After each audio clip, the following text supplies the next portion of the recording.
ছেলেটার শেষ কথা ছিল, তোমাকে ছাড়া ভালোই থাকবো।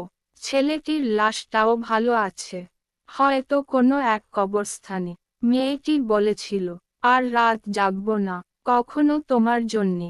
এখনো মেয়েটি রোজ সকালে কনসিলার দিয়ে চোখের নিচের কালি লুকায়। মেয়েটা বলেছিল, ভুলতে পারবে আমায়?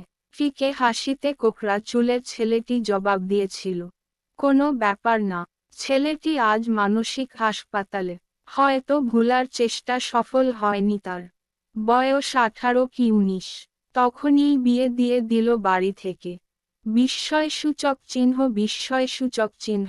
ভালোবাসার কথা বাসায় বলায় বাবা বলেছিল, আমার সম্মান আগে নাকি তোমার প্রেম? বাবার সম্মান রাখতে প্রেমিকের বন্ধু মহলে প্লেগারলো খ্যাত মেয়েটা এখনো আকাশের দিকে তাকিয়ে বলে, ক্ষমা করে দিও ভালোবাসা, আর কখনো সিগারেট খাবো না বলে প্রমিজ করা ছেলেটির বুক ভরা নিকোটিনের ধোঁয়া।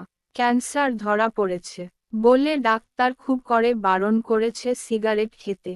ছেলেটি বলে, সে কথা রাখেনি, অন্য কারো হয়ে গেছে। আমিও কথা রাখবো না। কেউ ভালো থাকে না রে ভাই। বিশ্বাস করেন, যারা মন থেকে সত্যিই ভালোবাসে, তারা ভালোবাসা হারিয়ে কখনো ভালো থাকে না। সব সামলে নেওয়া যায়, বুকের বাম দিকের চিনচিনে ব্যথাটা সামলানো যায় না। কখনো হারিয়ে যাওয়া মানুষগুলো খুব করে চায় একটা সুযোগ ফিরে আসার, পাবে না জেনেও চায়, আর কষ্ট জমায়। সবার সামলে নেওয়ার ক্ষমতা থাকে না। কেউ ধীরে ধীরে শেষ হয়, কেউ বা তাড়াতাড়ি, কিন্তু আত্মার মৃত্যু তো একসাথেই হয়।